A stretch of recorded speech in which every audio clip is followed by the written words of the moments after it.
রায়পুর প্রগতিশীল আলু ব্যবসায়ী সমিতির উদ্যোগে আজ রায়পুর কোল্ড স্টোরেজের মিটিং হলে রায়পুর বিধানসভার বিধায়ক ক্ষেত্রমোহন হাঁসদা সহ রায়পুর বিডিও উদয়নারায়ণ দে এবং রায়পুর থানার আইসি পলাশ কুমার বারিককে সংবর্ধনা জানানো হয়।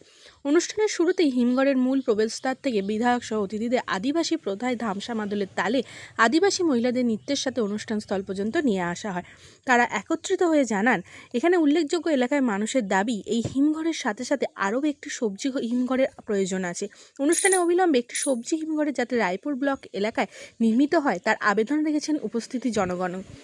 একই সাথে সংবর্ধনা অনুষ্ঠানে বিধায়ককে সংবর্ধনা জানানোর জন্য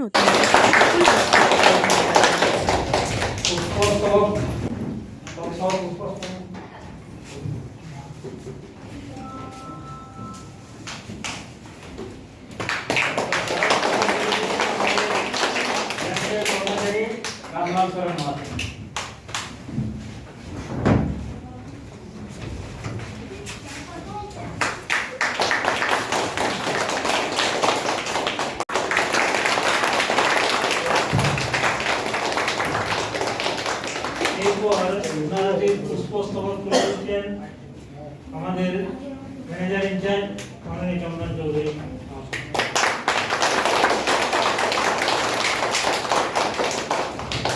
কোন কোন কার্যকর্তা মানে সরকারি কর্মকর্তার মাধ্যমে স্টোরেজটি বাড়ানো যায় সেই বিষয়ে আমরা প্রয়োজনীয় পদক্ষেপ নেব এবং একটা স্টোর পরিচালনা করতে গেলে ন্যূনতম যে একটা পরিচালন সমিতি থাকা দরকার।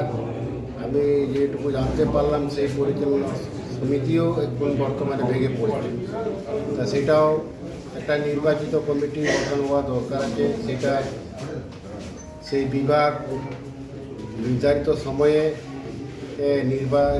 নির্ধারিত পদ্ধতির মধ্য দিয়ে সেটা কমিটি গঠন হোক। গঠন হওয়ার পরে আমার পক্ষ থেকে এই স্টোর এবং ল্যাম্পস পরিচালনার ক্ষেত্রে যা যা সহযোগিতার প্রয়োজন আমি অবশ্যই পরিচালনা